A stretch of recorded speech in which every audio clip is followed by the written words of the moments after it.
नमस्कार, मैं हूं डॉक्टर शैलेश मोदनवाल।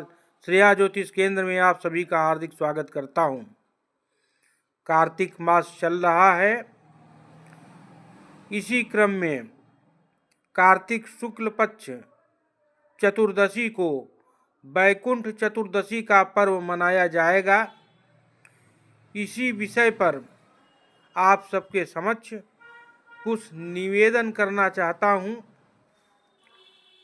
वैकुंठ चतुर्दशी का पर्व 14 नवंबर दिन गुरुवार को मनाया जाएगा।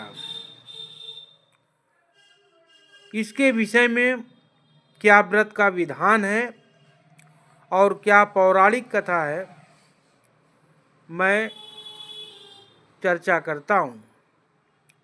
कार्तिक मास के शुक्ल पक्ष की चतुर्दशी को वैकुंठ चतुर्दशी मनाया जाता है।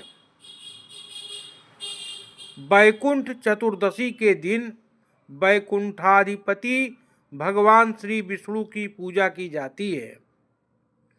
प्रातःकाल स्नान आदि से निवृत्त होकर दिन भर का व्रत रखना चाहिए और रात्रि में भगवान विष्णु और भगवान शिव की कमल के पुष्पों से पूजन करना चाहिए।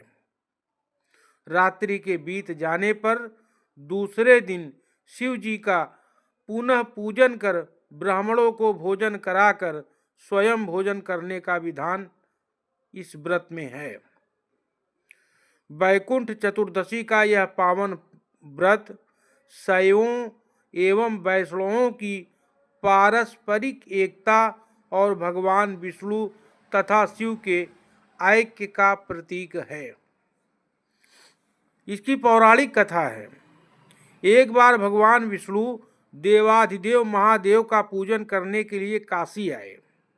यहाँ मणिकर्णिका घाट पर स्नान करके उन्होंने 1000 स्वर्ण कमल पुष्पों से भगवान विश्वनाथ के पूजन का संकल्प लिया। अभिषेक के बाद जब वे पूजन करने लगे तो शिव जी ने उनकी भक्ति की परीक्षा के उद्देश्य से एक कमल पुष्प कम कर दिया। भगवान श्री हरि को अपने संकल्प की पूर्ति के लिए 1000 कमल पुष्प चढ़ाने थे। एक पुष्प की कमी देखकर उन्होंने सोचा, मेरी आंखें कमल के ही समान है, इसलिए मुझे कमल नयन और पुंडरीकाक्ष कहा जाता है। एक कमल के स्थान पर मैं अपनी आँख ही चढ़ा देता हूँ।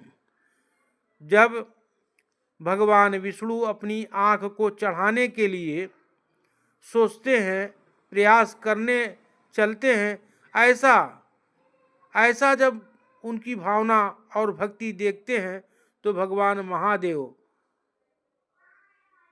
उनकी भक्ति देखकर प्रकट हो जाते हैं और बोले, हे विष्णु, तुम्हारे समान संसार में दूसरा कोई मेरा भक्त नहीं है।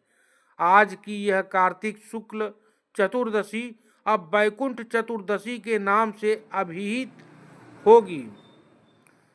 इस दिन व्रत पूर्वक पहले आपका पूजन कर जो मेरा पूजन करेगा उसे वैकुंठ लोक की प्राप्ति होगी। भगवान शिव ने विष्णु को करोड़ों सूर्यों की प्रभा के समान कांतिमान सुदर्शन चक्र दिया और कहा कि यह राक्षसों का अंत करने वाला होगा। त्रैलोक्य में इसकी समता करने वाला कोई अस्त्र नहीं होगा। तो इस प्रकार वैकुंठ चतुर्दशी जो कार्तिक शुक्ला चतुर्दशी को मनाया जाएगा, जो आगामी 14 नवंबर दिन गुरुवार को पड़ेगा। इस दिन भगवान विष्णु और भगवान शिव का पूजन अर्चन व्रत रख करके आप इसका लाभ ले सकते हैं। बहुत ही बड़ा पावन पर्व है और हमने सोचा बहुत उपयोगी है, इसलिए आप सबके समक्ष इसकी कथा भी बताई। आप लोगों को यदि वीडियो अच्छा लगा हो तो लाइक करें, शेयर करें, सब्सक्राइब करें। धन्यवाद।